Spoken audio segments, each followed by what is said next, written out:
ಮುಂಗಾರು ಎಂಟ್ರಿ ಕೊಟ್ಟ ನಂತರ ಕೇರಳದಲ್ಲಂತೂ ಆರ್ಭಟ ಜೋರಾಗ್ತಾ ಇದೆ. Orange alert, yellow alert, red alert ಪರಿಸ್ಥಿತಿ ಮಾತ್ರ ಬಿಗಡಾಯಿಸ್ತಾ ಹೋಗ್ತಾ ಇದೆ.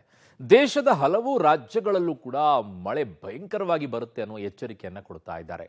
ಇನ್ನು 12 ಜನ ಸಾವನ್ನಪ್ಪಿದ್ದಾರಂತೆ ಮಳೆಯಿಂದಾಗಿ. ಅದು ಮಳೆಯಿಂದಾಗಿನ ಅಥವಾ ಮನುಷ್ಯನ ಮಾಡಿರುವಂಥ ಎಡವಟ್ಟುಗಳಿಂದಾಗಿನ? ಇಲ್ಲಿ ಏನಾಯಿತು? ಯಾವ ರೀತಿಯಾದಂಥ ಪರಿಸ್ಥಿತಿ ನಿರ್ಮಾಣವಾಗಿದೆ? ಕೇರಳದಲ್ಲಿ ಹೇಗಿದೆ ಪರಿಸ್ಥಿತಿ? ದೇಶದಲ್ಲಿ ಯಾವ ರೀತಿಯಾಗಿದೆ ಪರಿಸ್ಥಿತಿ? ಸ್ಟೋರಿ ನೋಡಿ. ದೇವರ ನಾಡು ಕೇರಳದಲ್ಲಿ ವರುಣನ ಅಬ್ಬರ. ಕೇರಳ ರಾಜ್ಯದ 11 ಜಿಲ್ಲೆಗಳಲ್ಲಿ ಭಾರೀ ಮಳೆ. 4 ಜಿಲ್ಲೆಗಳಿಗೆ ಆರೆಂಜ್, 10 ಜಿಲ್ಲೆಗಳಿಗೆ ಯೆಲ್ಲೋ ಅಲರ್ಟ್. ವಾಡಿಕೆಗಿಂತ ಮೊದಲೇ ಎಂಟ್ರಿ ಕೊಟ್ಟ ಮಾನ್ಸೂನ್ ಮಾರುತ ನೆರೆಯ ದೇವರನಾಡು ಕೇರಳದಲ್ಲಿ ಅಬ್ಬರಿಸಿ ಬೊಬ್ಬೆರಿಯುತ್ತಿದೆ.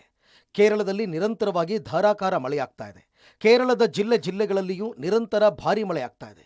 11 ಜಿಲ್ಲೆಗಳಲ್ಲಿ ಮುಂಗಾರು ಅಬ್ಬರಿಸ್ತಾ ಇದ್ದು 4 ಜಿಲ್ಲೆಗೆ ಆರೆಂಜ್, 10 ಜಿಲ್ಲೆಗೆ ಯೆಲ್ಲೋ ಅಲರ್ಟ್ ಘೋಷಿಸಲಾಗಿದೆ.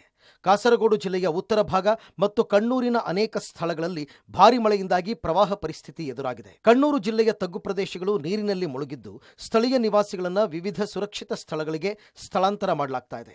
ರೈಲು ಸಂಚಾರಕ್ಕೂ ಮಳೆ ಅಡ್ಡಿಯಾಗಿದೆ. ಮರಗಳು ಉರುಳಿ ಬಿದ್ದು ರಸ್ತೆ ಸಂಚಾರಕ್ಕೆ ತೊಂದರೆ ಎದುರಾಗಿದೆ.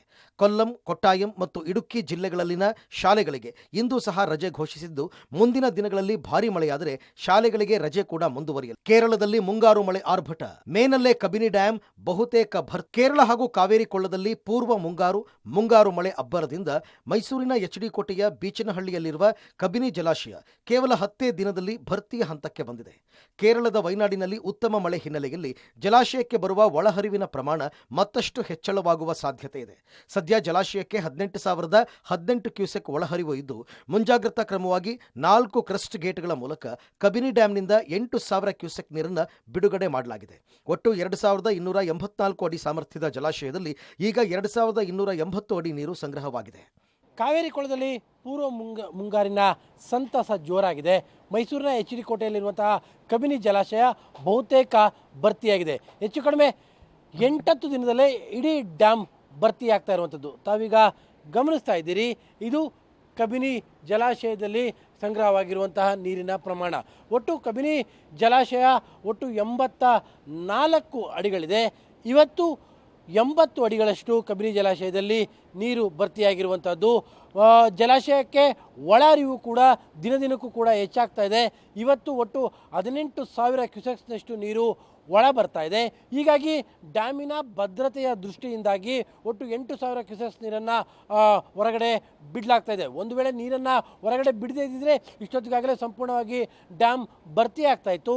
ಆದರೆ ಕೇರಳದ ವೈನಾಡಿನಲ್ಲಿ ಇನ್ನೂ ಕೂಡ ಮಳೆ ನಿರಂತರವಾಗಿ ಬರ್ತಾ ಇರುವಂಥ ಹಿನ್ನೆಲೆಯಲ್ಲಿ ಅದರ ಇನ್ಫ್ಲೋ ಇನ್ನೂ ಕೂಡ ಜಾಸ್ತಿ ಆಗ್ಬೋದು. ಡ್ಯಾಮ್ನ ಇನ್ಫ್ಲೋ ಇನ್ನೂ ಕೂಡ ಹೆಚ್ಚಾಗುವಂಥ ಸಾಧ್ಯತೆಗಳೇ ತುಂಬ ಹೆಚ್ಚಾಗಿರುವಂತಹ ಕಾರಣಕ್ಕೋಸ್ಕರವಾಗಿಯೇ ಜಲಾಶಯದ ಭದ್ರತೆಯ ದೃಷ್ಟಿಯಿಂದಾಗಿ ಸಂಪೂರ್ಣವಾಗಿ ಅಂದರೆ ಇನ್ನು 4 ಅಡಿಗಳು ಬಾಕಿ ಇರುವಂತೆಯೇ ನೀರನ್ನ ಹೊರಗಡೆ ಬಿಡಲಾಗ್ತಾ ಇದೆ. ಮೇ ತಿಂಗಳಿನಲ್ಲೇ 100 ಅಡಿ ದಾಟಿದ ಕೆಆರ್ಎಸ್ 102 ಅಡಿಗೆ ತಲುಪಿದ ಕೃಷ್ಣರಾಜಸಾಗರ ಜಲಾಶಯ. ಮೈಸೂರು ಬೆಂಗಳೂರಿಗೆ ಕುಡಿಯುವ ನೀರನ್ನು ಒದಗಿಸುವ ಹಾಗೂ ಸಕ್ಕರೆ ನಾಡಿನ ರೈತರ ಜೀವನಾಡಿ ಶ್ರೀರಂಗಪಟ್ಟಣ ತಾಲೂಕಿನ ಕೃಷ್ಣರಾಜಸಾಗರದ ನೀರಿನ ಮಟ್ಟ ಮೇ ತಿಂಗಳಿನಲ್ಲೇ 100 ಅಡಿ ದಾಟಿದೆ. ಕಳೆದ 35 ವರ್ಷಗಳ ಇತಿಹಾಸದಲ್ಲೇ ಇದು 2ನೆಯ ಬಾರಿಯಾಗಿದೆ. ಸಾಮಾನ್ಯವಾಗಿ ಜೂನ್ ಜುಲೈನಲ್ಲಿ ಕೆಆರ್ಎಸ್ ಜಲಾಶಯದ ನೀರಿನ ಮಟ್ಟ 100 ಅಡಿ ತಲುಪುತ್ತದೆ. ಜಲಾಶಯದ ಇತಿಹಾಸದಲ್ಲೇ ಅತಿ ಹೆಚ್ಚು ಬಾರಿ 100 ಅಡಿ ತಲುಪಿರುವುದು ಜೂನ್ನಲ್ಲಿ. ಬೆರಳೆಣಿಕೆಯ ವರ್ಷಗಳಲ್ಲಿ ಮೇ ತಿಂಗಳಲ್ಲಿ ತುಂಬಿದೆ. ಅದರ ಹೊರತಾಗಿ ಮುಂಗಾರು ವಿಳಂಬವಾದಾಗ ಜುಲೈನಲ್ಲಿ ಶತಕ ದಾಟಿದೆ. ಆಗಸ್ಟ್ನಲ್ಲೂ 100 ಅಡಿ ತಲುಪಿರುವ ಉದಾಹರಣೆ ಇದೆ. ಇದೀಗ ಮೇ ತಿಂಗಳಿನಲ್ಲೇ 102 ಅಡಿಗೆ ಕೆಆರ್ಎಸ್ ತಲುಪಿದೆ. ಈಶಾನ್ಯ ರಾಜ್ಯಗಳಲ್ಲೂ ಮೇಘರಾಜನ ಆರ್ಭಟ. ಅಸ್ಸಾಂ, ಸಿಕ್ಕಿಂ, ಅರುಣಾಚಲದಲ್ಲಿ ಅವಾಂತರ. ಬಂಗಾಳಕೊಲ್ಲಿಯಲ್ಲಿ ಚಂಡಮಾರುತ ಸೃಷ್ಟಿಯಾಗಿದ್ದು ಇದು ಉತ್ತರ ಭಾರತದ ಕಡೆಗೆ ಸಾಗ್ತಾ ಇದೆ. ಈಶಾನ್ಯ ರಾಜ್ಯಗಳಾದ ಅಸ್ಸಾಂ, ಮಿಜೋರಾಂ, ಅರುಣಾಚಲ ಪ್ರದೇಶ, ಸಿಕ್ಕಿಂನಲ್ಲೂ ಕೂಡ ಮಳೆರಾಯ ಅಬ್ಬರಿಸಿ ಬೊಬ್ಬಿರಿಯುತ್ತಿದ್ದಾನೆ. ಮಳೆ ಸಂಬಂಧಿತ ಅವಘಡಗಳಲ್ಲಿ 12 ಜನ ಬಲಿಯಾಗಿದ್ದಾರೆ. ಅಸ್ಸಾಂನ ಗುವಾಹಟಿಯಲ್ಲಿ ಪ್ರವಾಹ ಸೃಷ್ಟಿಯಾಗಿದೆ. ಚಿರಾಂಗ್, ಬಕ್ಸಾ, ಬರ್ಪೇಟಾ, ಬೊಂಗೈಗಾಂವ್, ಬಜಾಲಿ, ತಮುಲ್ಪುರ ಜಿಲ್ಲೆಗಳಲ್ಲಿ ನೆರೆ ಸೃಷ್ಟಿಯಾಗಿದೆ. ಪ್ರವಾಹ ಪೀಡಿತ ಸ್ಥಳಗಳಿಂದ ಜನರನ್ನು ಸ್ಥಳಾಂತರಿಸಲಾಗ್ತಾ ಇದೆ. ಅರುಣಾಚಲ ಪ್ರದೇಶದಲ್ಲಿ ಭೂಕುಸಿತ ಉಂಟಾಗಿ ಮಣ್ಣಿನ ಅವಶೇಷಗಳಡಿ ಕಾರು ಸಿಲುಕಿಕೊಂಡಿದೆ.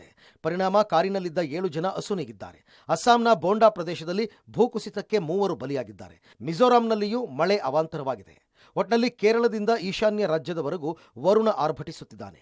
ಮಳೆ, ಪ್ರವಾಹ, ಭೂಕುಸಿತದಿಂದ ಸಾಕಷ್ಟು ಪ್ರಾಣಹಾನಿ, ಅವಾಂತರಗಳು ಸಂಭವಿಸ್ತಾ ಇವೆ. ಮುಂದಿನ ದಿನಗಳಲ್ಲಿ ಮತ್ತಷ್ಟು ಭಾರೀ ಮಳೆಯಾಗಲಿದೆ ಅಂತ ಭಾರತೀಯ ಹವಾಮಾನ ಇಲಾಖೆ ಎಚ್ಚರಿಕೆ ನೀಡಿದೆ. News desk, public TV.